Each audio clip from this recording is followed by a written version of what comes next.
A sudden and heavy downpour early Tuesday morning caused some damage to a pair of Burlington town buildings. Both the Burlington Public Library and the newly renovated Grandview Farm had some flood damage. The library suffered more from the unexpected and intense rain. Well, this morning I got a call from the custodian saying that we had some flooding going on in the building as a result of this big storm that came through.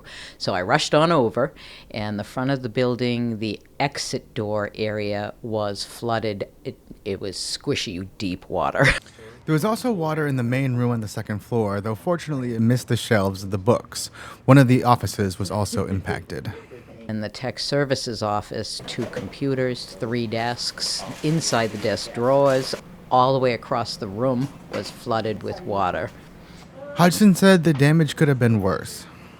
We have about half a dozen books, which is not bad considering how many are in that office. That's where all the new items get processed, so they're brand new books that just came in.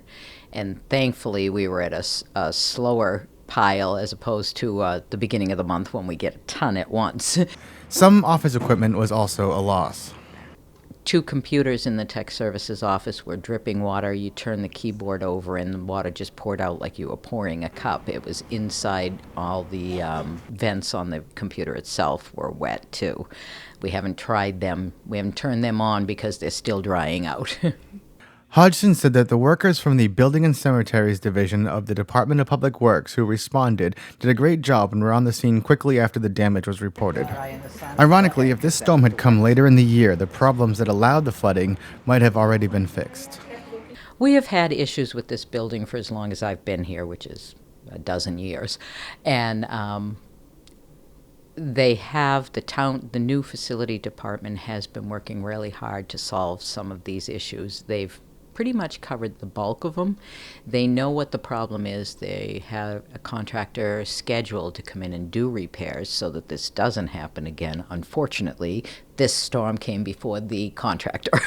Nearby, the Grandview Farm, which was recently reopened after a long renovation, also saw some flooding. Fortunately, it was confined to the basement and did not damage the upper levels. Crew members from Building and Cemeteries went to work digging a drain on the outside near the windows that leaked, so that in any future storm, water will run away from the buildings.